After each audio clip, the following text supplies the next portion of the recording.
Before we begin, can I ask one small favor? If you like the show and the conversations we're sharing, it would mean the world to me if you could subscribe to the show and follow along on whatever platform you're listening to this on. You may not know it, but by simply subscribing, you are helping us in a big way to continue creating and sharing our quiet conversations. Thank you so much. Now, onwards to the show. So we have 8 basic emotions, and out of those emotions, 4 of them are negative. So anger, fear, disgust, and sadness. And then we have 2 positive ones, trust and joy. And then 2 that are anticipation and surprise, which can be positive or negative depending on the situation. What's really interesting is that studies show that we are actually liked more than we think people like us. So we perceive ourselves to be awkward in situations, but then studies show that actually there's a liking gap between what we think people think about us versus what they actually think about us. And what people think about us is more positive than we perceive it to be. So when we go through a breakup, our brains go through a withdrawal period. So we tend to want to find reward-seeking behaviors to replace the dopamine that we've lost from losing the person in our lives. So I'm a neuroscientist, an organizational psychologist. I basically wanted to merge neuroscience with the masses. I wanted to take neuroscience out of the lab and make it accessible to people so that they could use it in their everyday life. This week on The Quiet Life, we're talking about how to rewire your brain, how to break the cycle, and make lasting change for the better. And so I'm speaking to Nicole Vignola, who's a neuroscientist, corporate consultant, author, and speaker committed to making neuroscience tangible for the masses. Nicole works with organizations and individuals to teach them how to better understand their unique physiology, providing them the practical tools and science-backed methods to improve their mental health, optimize reflexes, and reach peak mental performance, enhancing their daily lives and careers. Nicole is a BSc in neuroscience from the University of Bristol and an MSc in organizational psychology from the University of the West London. Her recent book, Rewire Your Neural Toolkit for Everyday Life, is a must-read for anyone interested in breaking the cycle, altering your thoughts, and creating lasting change. I'm so excited to share this conversation with you. Now onwards to the show. Nick, welcome in. Thank you so much for joining. So I was reading your book last night. It got sent to me. It's really amazing. There's a line in there that really kind of stopped me in my tracks that said, it's not you, it's your brain. Tell me about that. Yes, so that's very helpful for people because when they realize that perhaps it's just the wiring of the brain, which can be changed, by the way, when we'll talk about that in a minute, they start to detach that kind of feeling that they're going through or the things that they're doing wrong to who they are as a person. Now, what that means is, our brain has been shaped and programmed by our peers, the people before us. And the question that I pose in Rewire is that programming really yours? If it's fine, then great. If it isn't, for a lot of people, that programming, it needs to be changed because it's sent them off on a trajectory that is perhaps not the one that they want to be on. And so we acquire this kind of programming through our peers, our parents, through the observational knowledge of watching our parents interact in the world, and we form a set of rules as to how things should work. And so a lot of people behave within these patterns of what they've observed. And the brain doesn't know the difference between right and wrong. It just kind of knows what's been repeated. So when you get to a situation and you think that this is the way it should go, then that's the route that your brain is potentially always going to take until you start making a change.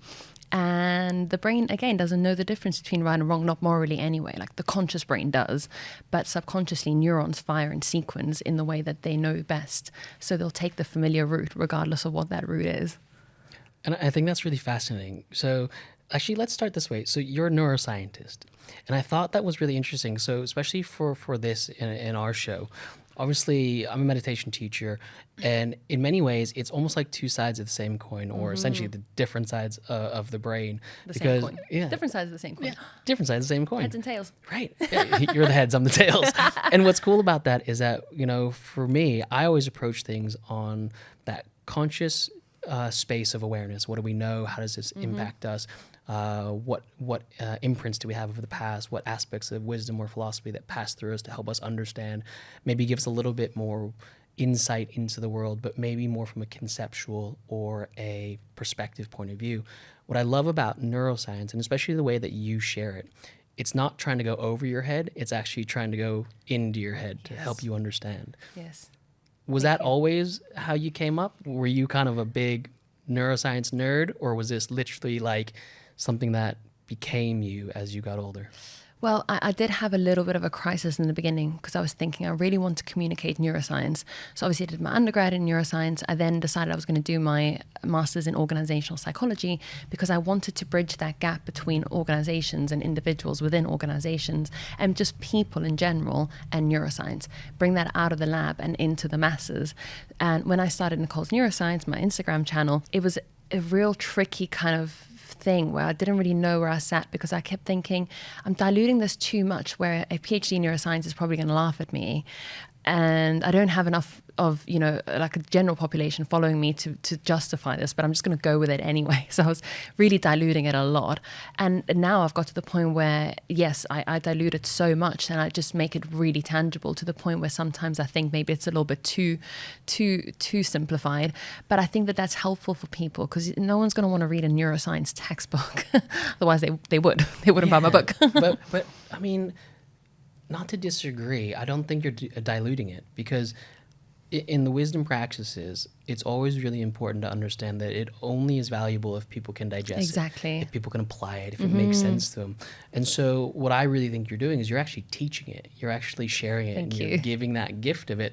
And it's really fascinating because it is that sense where oftentimes when you take such technical or clinical or scientific information, and if you just give it bluntly, it doesn't go in. But yet you can read it and you can see it and maybe you can hold it for a little bit of time. Yeah. It's only through the application where it actually becomes applicable in our daily lives. 100%. Yes. And I think that's so essential though, because if we don't have those teachers, I'm going to call you a teacher now, if we don't have those teachers Thank you. that help translate that, it doesn't give us this ability to be better humans or grow from that, right? Yes, I agree.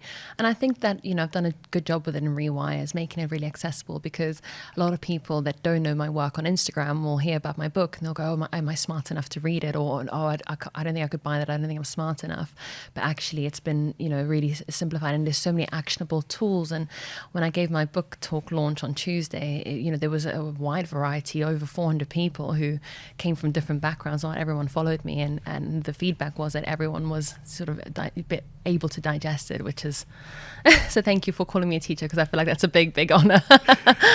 And I think it's interesting though because lately, and we actually talked this before we started to record, is that there's kind of been this big wave of interest in understanding ourselves, right? Whether it's the scientific side of it or the personal perspective, cultural awareness side of it.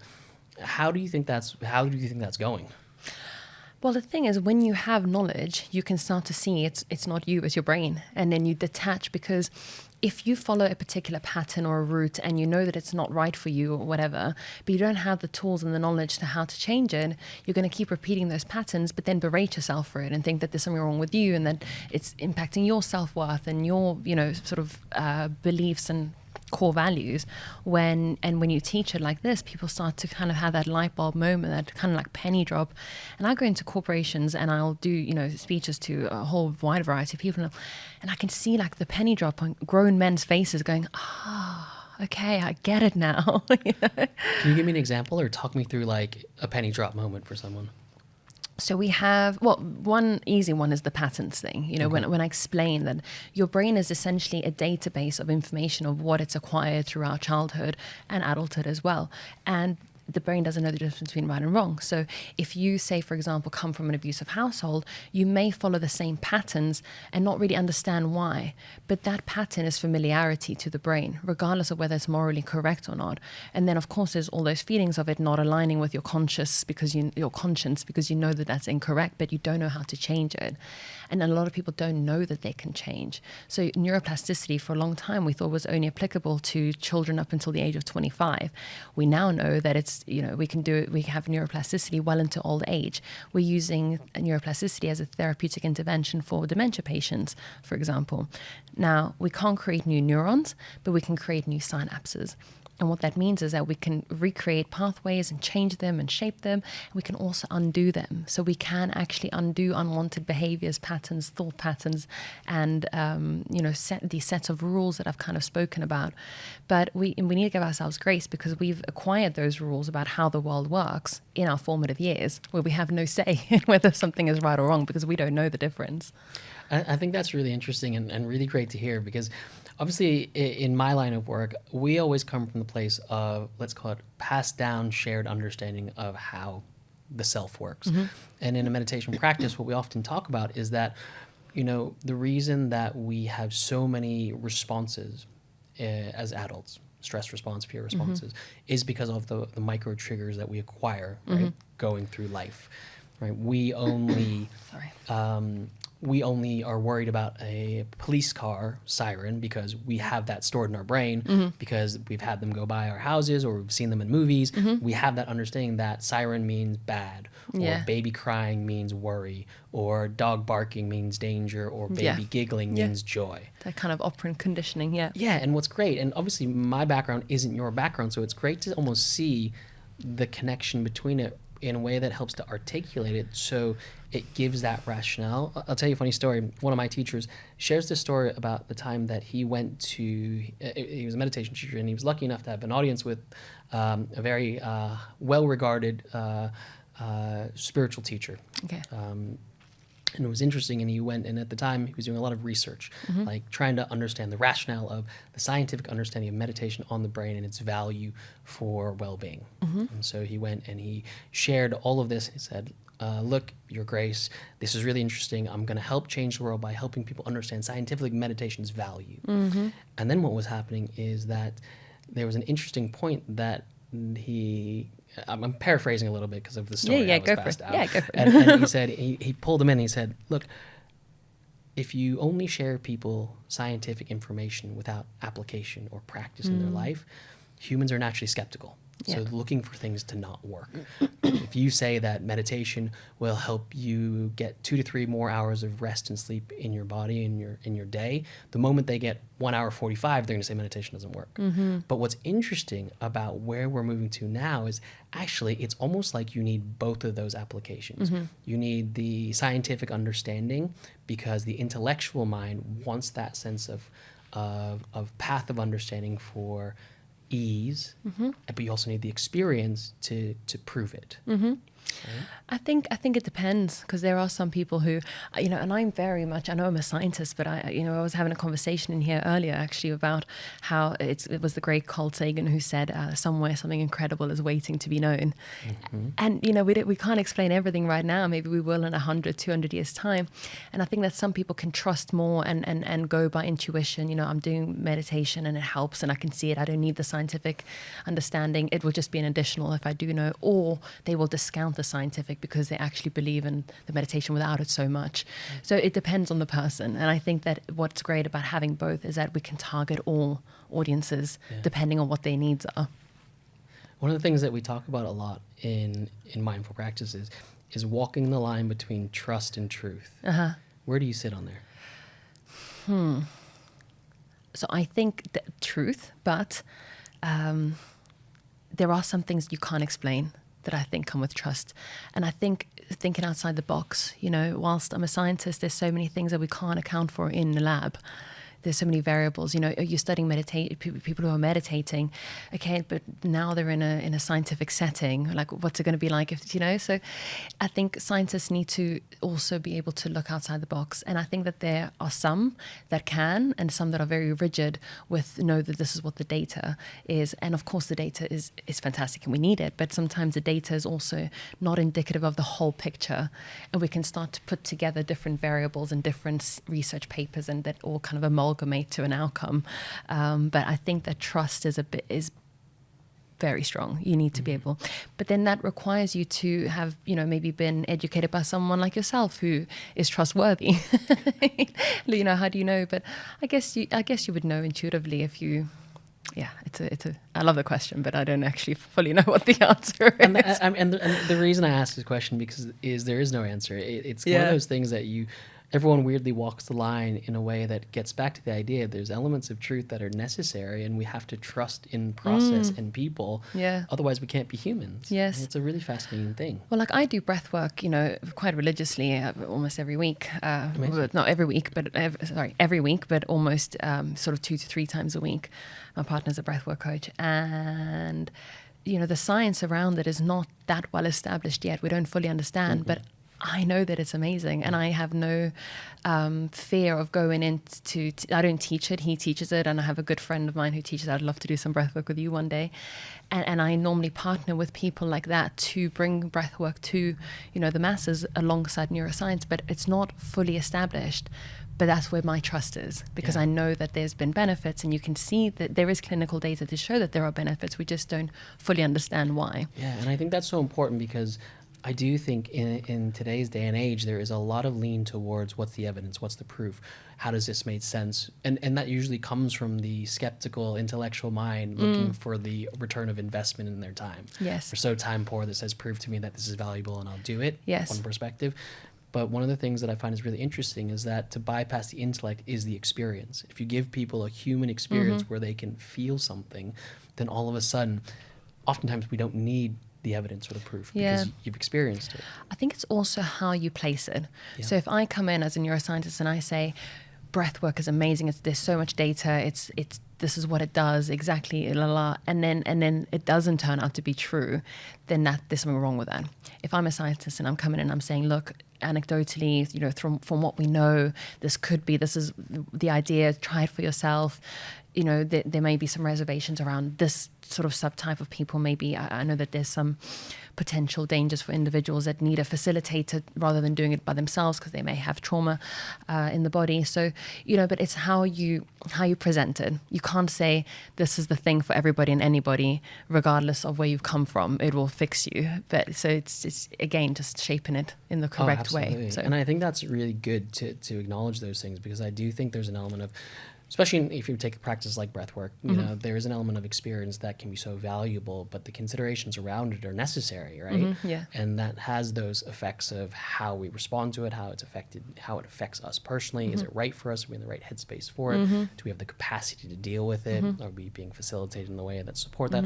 And those considerations work. Anything that works with anything that gives us a personal experience of value. Yeah.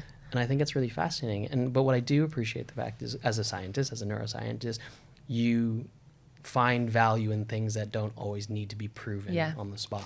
I love breath work. Like, I actually get so trippy with it. I'm like, the trippier it gets, the better for me, because I actually sometimes get so deep in it, and like such a deep meditative state, that I almost forget how to breathe properly, and then I snap myself out of it, and I'm like, okay, let's go again. Yeah, it's fascinating. It's a really powerful thing. One of the things I always remember, and this is something one of my teachers always said, is that oftentimes as human beings, we're always looking for an intellectual understanding of experiences. But at the same time, when it's a nice sunny day and you go stand outside or lie down in the grass outside and you just feel the sun on your skin, it's in that moment you don't need further understanding. Yes. Right? I love that. So question for you. So with your book and with the work that you're doing now, what are you most excited about? What stuff is actually interesting for you that your head's really going, this is the stuff I really want to learn more and share with people about? Yes. Well, stuff from my book, definitely the kind of the power that we hold within us. Things that I haven't spoken about in my book that I'm really interested in at the moment is brainwave synchronization. What's and that? it's the phenomenon that actually our brainwaves will synchronize when you're in conversation with people. And so parts of your brain that are firing in a particular frequency, mine will be doing the same thing. And it's not got to do with mirror neurons. It's another mechanism. We're not entirely sure why. But what's really interesting is that that feeling of we're on the same wavelength is actually a real thing. Right. Yeah. Isn't that wild? How do you then understand that more? Because do you think that, obviously we're on the same wavelength, was it chicken before egg or egg before chicken? Yeah, I don't know. But they've done studies with school children who basically end up mimicking the teacher's brainwaves. And if in this scenario, she was a good teacher, they actually have improved learning, because now they're learning through a brainwave that's in harmony with everyone in the room, which I think is quite interesting. I don't really know much more than that. I mean, that's really fascinating. I mean, I have a real life example. I mean, I've got twins, two small, oh my two goodness. young boys, Yeah. they're 2 years old. And if there's anything about on the same wavelength, it's that. Right? Yeah. They don't have, they can't speak yet anyway, but they literally can, not even have to look at each other, but it's literally like at the same time. Yeah. You know that they know they're both doing the thing. And it's fascinating. Like, there's so much fascination. That is cool. There's so much fascinating things that we don't know about ourselves and understand how things work in our brains. Yeah. I mean, what's one thing that's interesting that you think would be really helpful for someone to know about their brain that they probably don't even consider? Yeah, so I spoke about it in Rewire a lot, and that's this kind of negativity bias. So we have a tendency to dwell on the negative, probably due to evolution. We also have more negative emotions than positive ones. So out of the 8 basic emotions, we have trust and joy, which are 2 positive ones. We have anger, fear, disgust, and I can't remember what the last one is, but there's another one, can't remember. Anyway, and then there's anticipation and surprise. Anticipation and surprise could be positive or negative depending on the situation. Yeah. But It's like 2 types of people. You either like a surprise or you don't. yes, or it might be a surprise, like a shock of bad news, or it might be a surprise of actually somebody's giving me a birthday party that I wasn't expecting. Yeah. So it depends. But what's really interesting is that not only do we have more negative emotions, the brain actually registers them more greatly than positive ones, probably due to evolution, because if there's something threatening in our environment, we need to be able to get ourselves out of it. And so we can tend to dwell on that negative. So you know how people will go the whole day going, oh, well, then this happened and this happened, and it kind of like piles on. And it's in the same concept of, if I say to you, Michael, how many red things are in your environment right now, you're going to start counting. And then I say, how many blue things were in your environment? You're going to say, well, I don't know, I was looking for the red stuff. And I'm going to go, yeah, that's how negativity bias works. You can sort of overlook all the positive in your life if you're just focusing on the negative all the time. And it also means more to you, but we can shift that. So if you get 10 positive comments and 1 negative one, you are more likely to go to bed worrying about that negative comment that you got on your social media. But over time, we can kind of reframe this negative bias so that we start to be more grateful, see the positive in things, reframe our mindset. Now, there's so much amazing research around mindsets, and I'll give you a little example, but there was a research study done by Dr. Leah Crum. She's a neuroscientist at Stanford, and she gave 2 groups of individuals a milkshake each. One was eating a super decadent milkshake. It had sort of like cream and a cherry on top. It was very sort of luscious looking. And the other group had to eat a sensible shake. It was low calorie, 0 fat. You know, they got communicated all this information. And then they measured the ghrelin response.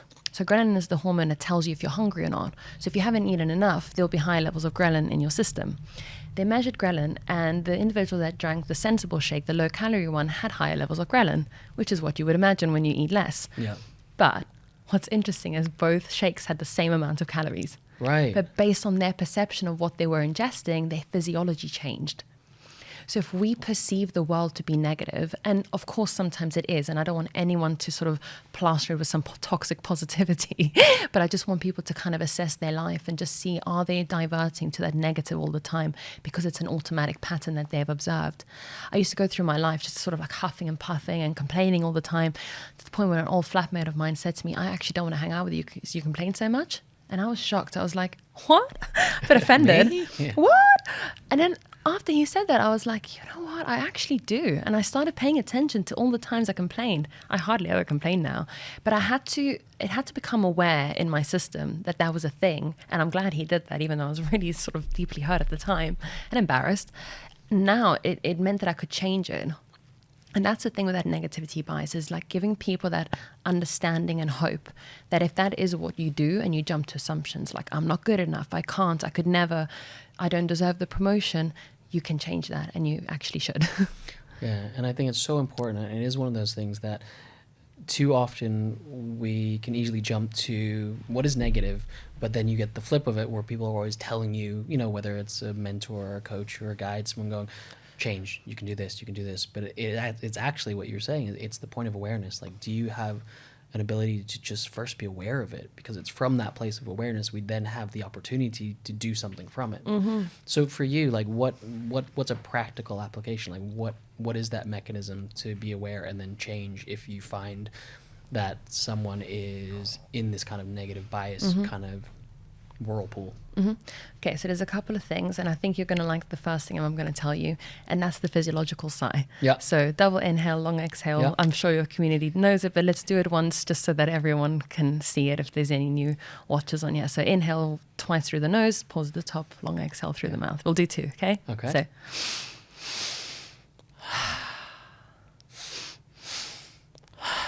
That's so nice. That was so nice. So nice. I'm so glad you brought that up. I mean, we love these practices. But at the same time, it's also great to know that even as a neuroscientist, and not to take anything away from the rest of your life, that those integrations come into your work. Yes. Because it's really showing that value of physiological linking into psychological, neurological, or scientific perspective. Sorry, go on. No, exactly. And I love that. So basically, when you are in a stressful state, and usually that will accompany a ruminative state. So if you're in a negative bias or in a negative mindset, there will probably be some level of sympathetic activation, just your stress response.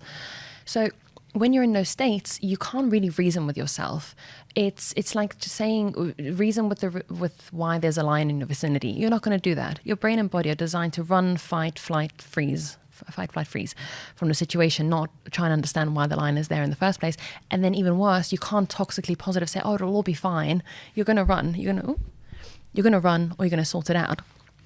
And what the physiological side does, it's communicating to your brain that that line has been removed, because in a sort of primitive evolutionary time, we would have seen it go away, and then you can relax. Yeah.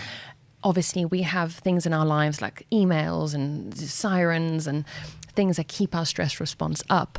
And if you're in that negative mind state, that as well. So you have to interject and communicate with the brain. The body has to do it first. This lion or this stressful thing is not here.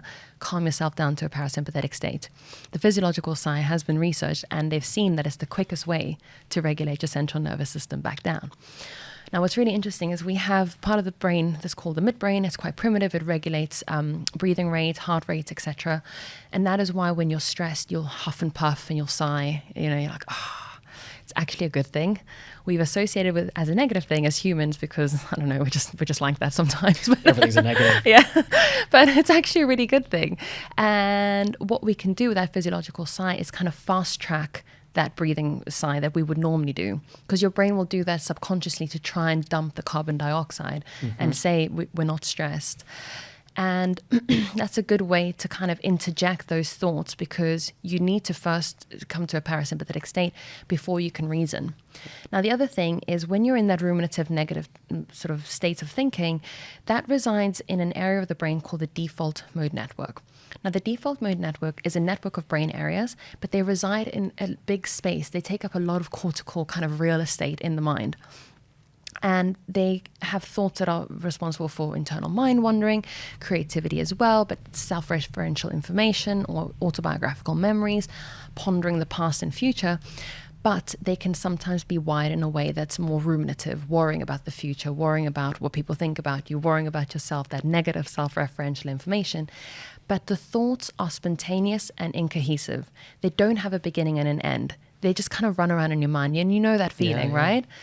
So when we have to generate words by either talking or journaling or talking about it to your coach, therapist, facilitator, teacher, it means that you have to start putting a beginning and end to how you're feeling. And then that's when logical brain just say that again.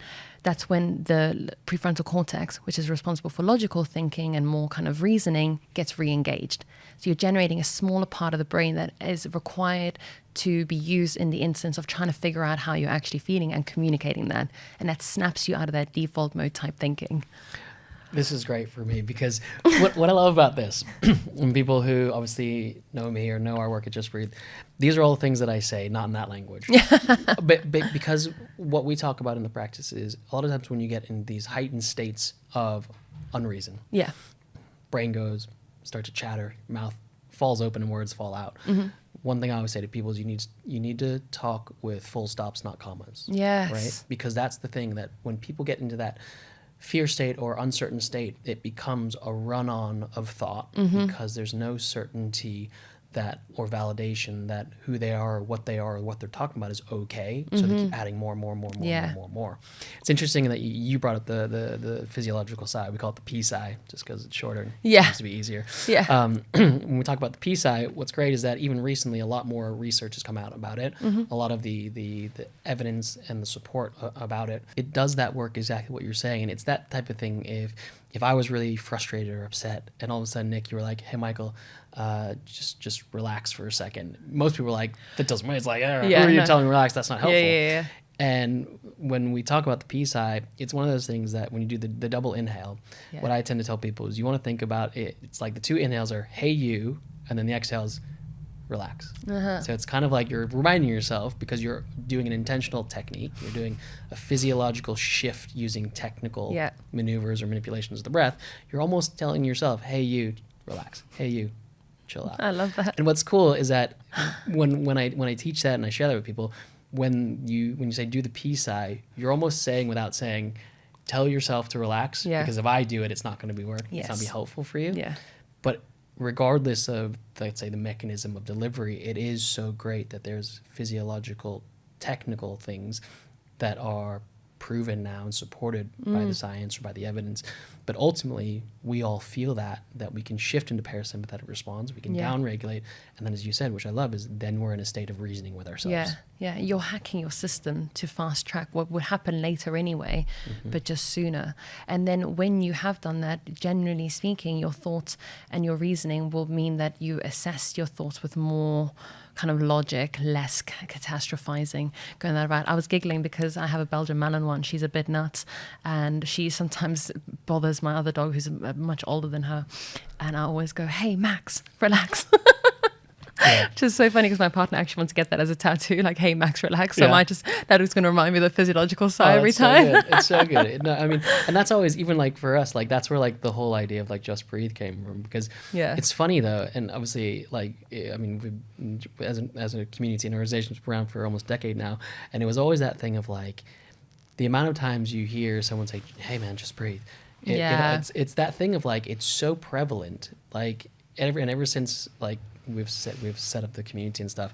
Every time we're watching TV, like me and my partner Kemi, the amount of times they say "just breathe" in movies, you literally could like you couldn't write the script of like everything from like Top Gun to like Ninja Turtles to like any Netflix show. There's someone's always like "just breathe," and it kind of, I'm gonna stop paying attention now. It's that funny thing. It's like you don't know until you know. But but what's interesting about it is that sometimes when you have these quick digestible recalls, it gives you this tool psychologically to implement physiological response. Like we work with a system called NSRT, nervous system response techniques, which is essentially become aware, assess, respond, and do that effectively. But I have a question for you, and you know, as a scientist and someone who's written a big, amazing book with a lot of details and insights into it, sometimes you get brushed with the stroke of "you've figured it out already." You've perfected all the things in there, right? I'm the same way. People are like, "Oh, you must never get angry." I'm like, "Oh, don't come to the house then." No, I'm kidding. But like for you, like what is your personal experience with this kind of work in your life? As in what I'm not using, or no, as in like what things have you literally used in here? Oh my gosh, everything in your life. Because I'm assuming that's not all just I did a bunch of research and wrote a book. Yeah, no, I mean, the whole thing is probably my journey, if I'm completely honest. I very kind of dysregulated, very, unable to control my emotions. I came from a very difficult childhood, and it was only until I went to sort of therapy at the sort of depths of my despair that I had a therapist say, "Oh, you're repeating patterns, codependency patterns from your family." And I was like, okay, I didn't know that was a thing. And I was hadn't studied neuroscience then at the time, but it kind of started unlocking these kind of ideas of how, everything is everything that I've gone through, negativity bias, and making sure that I, even now, I still have to have those conversations with myself. Like, it doesn't matter if the book doesn't go to bestseller, like you've put something amazing out into the world, and it's #1 bestseller on Amazon at the moment. Congrats. Thank you. Yeah. But, it's those feelings of like, what if it doesn't do well, or what if I don't do well? And it's just kind of like, I still have to put those practices into my life. And it's funny because when the book was done, I had to really lean onto those practices even more, meditate even more, and make sure that I slept enough, and make sure that I was exercising consistently so that I could keep the machinery of my, my system, which I've used as an analogy in the book. The brain health is the hardware. Keep that in good working order, because if that isn't good, then I can't support all these emotional feelings of will I fail? Will I do well? Will I not? And it's quite, daunting putting out a book into the world at times, and then having to go on podcasts and on a book tour and think people are going to, read this thing. And now I'm super excited, but I had to go through all those emotions, but I had to have that physiological kind of system in place as well, because that really does support your thoughts. If your thoughts, habits, and behaviors are neurons communicating to each other with neurochemicals, then those neurons need to be healthy, and you make them healthy by sleeping enough, by exercising consistently, by meditating, by stress reducing, because stress increases inflammation.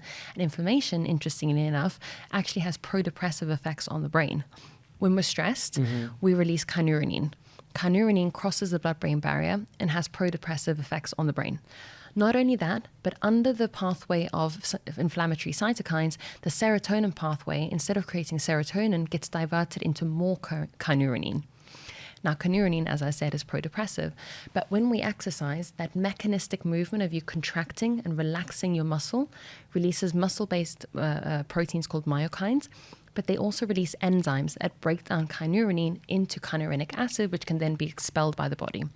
So basically what I'm trying to, I know I've thrown out a lot of words there, but just to simplify the mechanism, exercise breaks down the molecule that is pro-depressive to the brain by expelling it from the body, so that the brain can continue to create serotonin in the correct way that it should.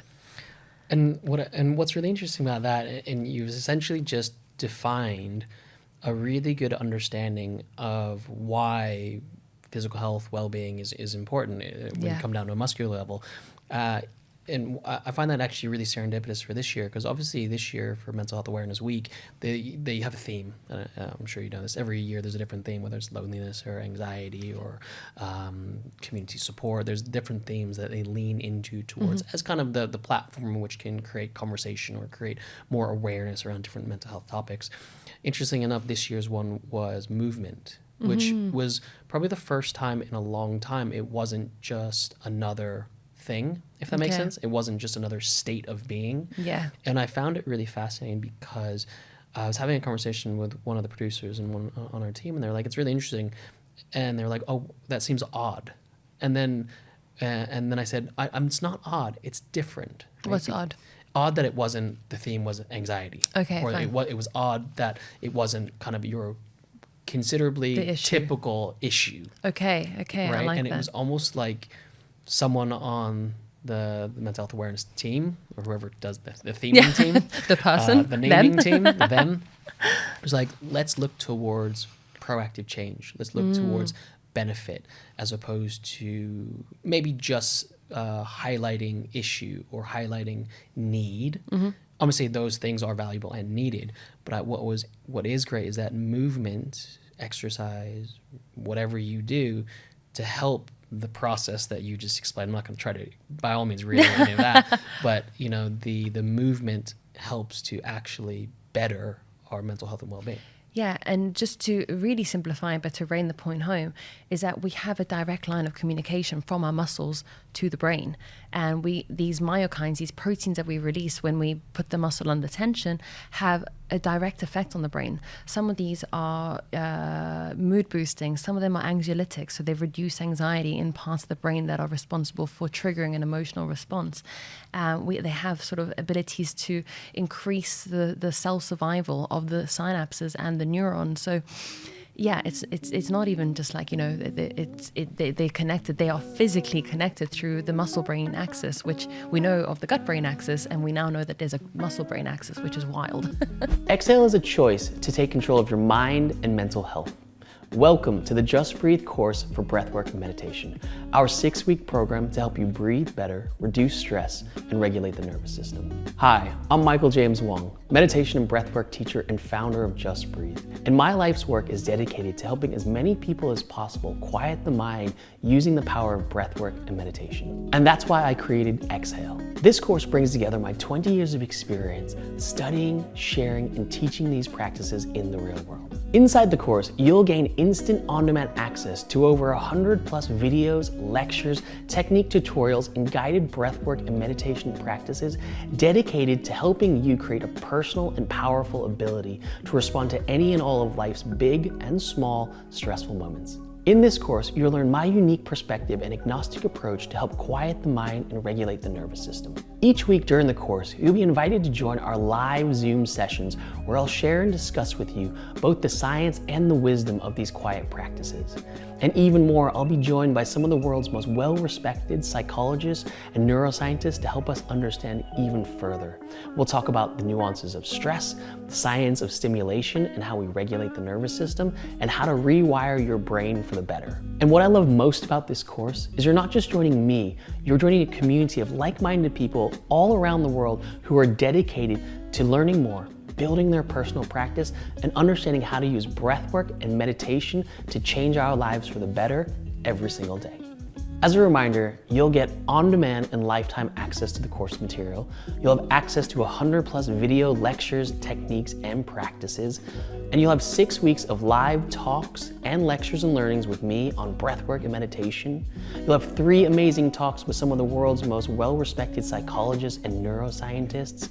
And you'll become part of our global Just Breathe community. So join us on the journey as we take control of our mind and mental health. Welcome to Exhale. The course is now open. See you on the inside. You talked a little bit ago about you had different patterns growing up, and that leads us to kind of where we are as adults or where you are now. What was the pattern, or what is it that you potentially find puts you back in that cycle? Are you someone who easily falls into stress, or someone who doesn't sleep that well? Like for you personally, if you don't mind. Well, I had very reactive parents that didn't know how to communicate with one another. So I learned that to communicate anything that required me to talk about my feelings, emotions, or stress meant that I should shout and scream and blow up, which I don't do anymore. Volume equals effectiveness. Yes, exactly. Apparently, my brother has a very bad stutter, and I truly believe it's because, we just never learned to communicate effectively as children, which is something that I had to do in my adulthood. Patterns of codependency, which again I thankfully don't have anymore, but I did carry on into my adult relationships for a long time. I ended up, sort of dating someone with a cocaine addiction for 3 years, even though I knew in week 1 that he had problems, and I was like, we can fix him because that's what my mother did. And so I thankfully have managed to break those patterns in a way that doesn't mean I fall back into them. I'm in a very sort of loving relationship now, but what I guess I'm trying to say is that we can break them for good as well. I mean, I hope so. I don't think it'll come back later in my life, but the brain has a wonderful ability to learn from experiences and shape itself in a new direction. We're quite resilient. We don't give ourselves enough credit for how resilient we actually are. And do you think resilience is learned or innate? I think a bit of both. I think there are some people who have an innate kind of resilience. I would say that I'm probably one of those people that has more innate resilience. I know people have gone through some stuff and have not handled it very well, whereas I've sort of been able to in the face of adversity. But it's also learned. And the funny thing is that it's the actual learning that's what makes you resilient. How do you learn though? Is it, or for you, is learning reading, or is learning sitting with someone and talking about stuff? Is it protocols? Like what types of things, if someone's listening to this going, I really like what Nick's saying, I maybe feel I'm not as innately resilient, but I would like to be. Yeah. Where do we start? Where do we go? Yeah, well, all of Rewire, I mean, I have a whole chapter on resilience, which kind of explains how to become physiologically more resilient. Right. So if you think about a boxer in a boxing ring, so normally what happens is our adrenaline system, our stress system, triggers noradrenaline in the brain, or norepinephrine if you're in the US. So normally fight or flight will also trigger like panic. Yeah. Now, a boxer in a boxing ring has been able to separate those two systems so that his body is in complete sort of adrenaline response, but his brain is calm because he can make decisions under pressure. And we can teach ourselves to do that by separating those two pathways through hormesis, through putting ourselves through challenges and learning that we can overcome them. Things like breath work is a hormetic practice where your body is under stress, depending on what type of breath work, but your mind is calm. So you've got this top-down regulation during a stressful response. That is something that can be learned. We have an area of the brain called the dorsal anterior cingulate cortex, and we've seen that when we overcome things that we don't want to do, the more we do that, the more we can overcome them. This part of the brain becomes bigger in size and becomes more resilient to adversity. So there's that aspect of it. And then also, if you think about it, your brain is a database of information. And if we shape our mindset correctly, which is, how I showed you earlier, that if we have the right mindset, we can really foster pretty much anything, including our physiology. But that means that if we see it as database and information, adversity, failure, anything is just data and information for the brain, so that you know what to do and what not to do to get to the same outcome or a different outcome. So if you've experienced something before, the next time you're faced with something similar, you'll be able to overcome it because you've done it before. But it requires you to obviously deal with that sort of situation, deal with the traumas that are associated with it, and deal with the self-beliefs that come with it, reframe your mindset to see that you can actually really grow from something rather than it push you down and sort of, What are your thoughts on whether or not that's something you can do alone versus needing support? I think we're social beings.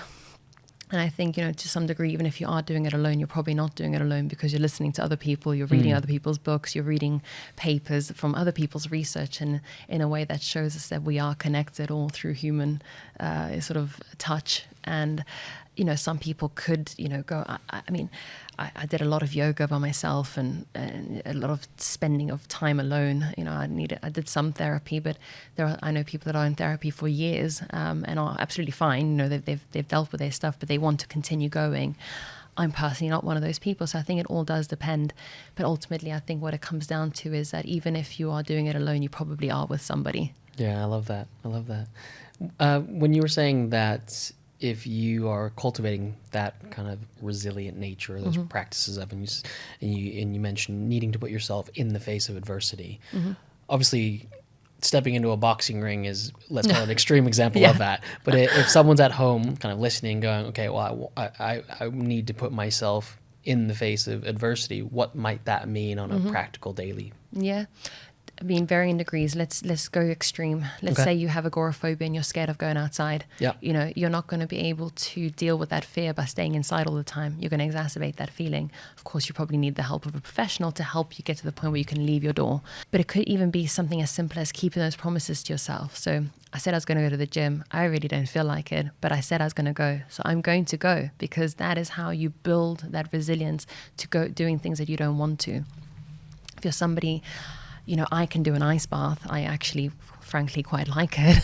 Yeah, same. Exactly. We got one in the backyard. Yeah, exactly. So, for me, that's fine. For someone who maybe finds that a bit challenging, then maybe it's going for a walk, going for a run, going to the gym, or doing something that pushes you out of your comfort zone whilst you know that you're safe. Now, if you're somebody that's a base jumper or Ironman runner, then that's going to be more extreme. Probably an ice bath for you is going to be the version of your challenge, or I don't know, climbing a mountain or something. But it all depends on the person. But for a quick takeaway is just doing those things that you said you were going to do, but you didn't want to. So it can be as simple as doing the dishes at night, even though you want to do them in the morning. And just kind of those little annoying things. Yeah, one of my friends who's an amazing meditation teacher in the U.S., Light Watkins, I don't know if you're familiar with him, he says, in order to be an outstanding person, the easiest thing you can do is just do what you say you're going to do. Yeah. And it's a big chapter in my book where it's called Trust Your Gut. And you reinforce self-discipline, self-trust, self-confidence by keeping those promises to yourself.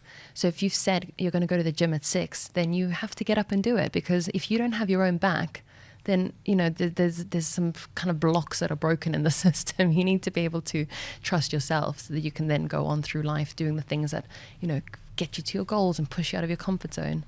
What do you find, or how do you talk about the distinction between subconscious and unconscious mind? So subconscious is most of your operations. There's ongoing debates about this. I think that unconscious means more like unconsciously you still do things rather than subconsciously. So subconsciously, I see it as more of like an operation of where your brain is operating. So subconsciously, it's regulating your breathing rate. It's telling your heart to beat. You're not thinking about that. But then unconsciously, you also do things without your conscious attention. So like you might open the door without really thinking about it, or you might make a decision without knowing why you made that decision, and that's probably subconscious and unconscious, but I don't know, it makes sense to me in my head. I just don't know how to explain it. But and as always, my intentions aren't ever to kind of like try to find a line that we don't have an answer to. It's almost like there's this really, with a lot of these conversations, there's always really beautiful intersections of where do we have logic, reason versus perspective, understanding, and feeling. And what I really like about like our conversation is that you appreciate both sides, but you obviously have expertise in one side of it, but you don't discount the other, and you also appreciate the other. And I think especially with a lot of the conversations that we have on the show and coming up in episodes later, which is really interesting, is that all the guests, and this is not even intentionally, it's not like a research-based, invite this guest, let's sit down with Nick because I know that she likes breath work and she really appreciates sunshine and intuitive feeling. But, and we speak to a lot of clinicians and psychotherapists and neuroscientists. And what's interesting is that the common thread running through is that everyone appreciates that there is an unknown quantity of our own well-being that is beneficial as much as the evidence. I love that. And it's good to hear, because I know that some people can be very rigid in their thinking. But and of course, and you're not saying things that are completely left field. Like you're not, I don't know, saying that oats are bad for you and stuff like that. So it's easy to kind of agree that there's something that we can't explain, but we know is good for you. I mean, if you were saying wildly inappropriate or not wildly incorrect things, then maybe I would sort of draw more of a line there. Yeah, but I think it's more of the fact that even as an expert in your field and in the work that you do, you're still a human being at the base of it. You have experiences that are valuable for you. You have physiological benefits that you get from human connections or conversations, and we all can use those as ways to strengthen our experience, expertise, understanding. And I think that's really important now more than ever in this kind of world of wellness and all these conversations that fly around where there's a lot of binary black and white perspectives of this is the right thing and that's the right thing. I know for me personally, it's really important that perspective plays a big role on how we grow as human beings, is that we do want scientific understanding. We do need the evidence. It helps our intellect. It helps us understand. And we do need spaces to step away, to breathe, to understand, to feel. And when you put the two sides of the coin together, you actually have something you can spend that actually helps you kind of grow. I like that. Yeah, that's a fascinating thing. I mean, thank you so much for your time. Just last question, last thought. I mean, if someone was to kind of take one thing away from you, your book, your work right now, what do you think is a really important thing that people remember? You can change, and there's a light at the end of the tunnel. I think a lot of people stay stuck because they don't know that they can change, or they can't see the light at the end of the tunnel because they don't have the tools to be able to get to that point where there's light. One question we ask guests is, and obviously it's the name of the show, The Quiet Life. For you and the work that you do, what might that mean? The quiet life. I actually have a alter ego. So if people always say, like, are you an extrovert or an introvert? I'm actually both. And it's one of the reasons why I loved writing the book, because I got to live in my cocoon and be quiet. I live in the mountains in Madeira with my 2 dogs and my partner. And we have a very, very simple kind of life. We eat organic and it's all very sort of wholesome. But then I get to come to London and do my talks and kind of be this like social butterfly and exist and be happy and la la la. And not that I'm not happy in Madeira, but and then go back to my kind of little cocoon, and I do both very, very well. I'm a Gemini. I don't know if that's got anything to do with it, but maybe someone who's like into astrology will be like, oh, well, that's why. I don't believe that's, the stars dictate who we are, but I thought that it was quite an interesting notion that I've got both sides of the coin. Definitely. Is there anything in the world of neuroscience that might support the idea of the benefits of doing less or... Oh my gosh, yes. So, so we've got this default mode network, which I spoke about earlier, and then we have that's internal mind wandering, and then we've got the central executive network, which is task orientated, so living outward. We're probably in that network right now. What that means is you're not pondering your 9-year-old life while you're in a conversation with me, in the same way that you're not pondering your 9-year-old life when you're writing an important email. So the two networks cannot be on at the same time. What that means is that when we're constantly keeping ourselves busy, social media, then come home, home, cook, clean, feed the kids, scroll more, distract ourselves with TV, we're not allowing that default mode type thinking to switch on. And that's where you foster creative thinking, mindfulness, internal mind wandering that's creative and happy and sort of nurturing to you. So what tends to happen is people get into bed at night and then the thoughts come flooding in because you can't distract yourself just before bed. You have to actually sit with them. And so cultivating a quiet life or quietness in your life more regularly means that you're kind of sifting through that default mode network to cultivate a happier kind of environment for your internal brain. Nick, so your new book, Rewire, has just come out. Tell us about the book. So many people have thoughts, habits, behaviors that are holding them back. And what neuroscience tells us is that these thoughts and behaviors and thought patterns reside within the wiring of our brain. And we now know through science that we can change that wiring. It's the reason why the book is called Rewire. So for a long time, we thought that we could only make changes up until the age of 25, but we now know that we can do this well into old age. So Rewire really does equip you with the tools. It's been designed in a way that you can dip in and out if you need to, and it's got actionable tools and it's digestible to the everyday person, and you can use that for everyday things, stress, self-worth, breakups even. So it's yeah. And if people are interested to find out more, connect with you, where's the best place for them to look you up? On my Instagram. I'm probably most active there. It's Nicole's Neuroscience. Nick, thank you so much for joining. Thank you so much. It's been great to chat. Really good to hang out. Finally, we got this organized. Yeah. And I'm so glad and excited for everyone to be able to listen to this. So thank you so much. Thank you so much for having me.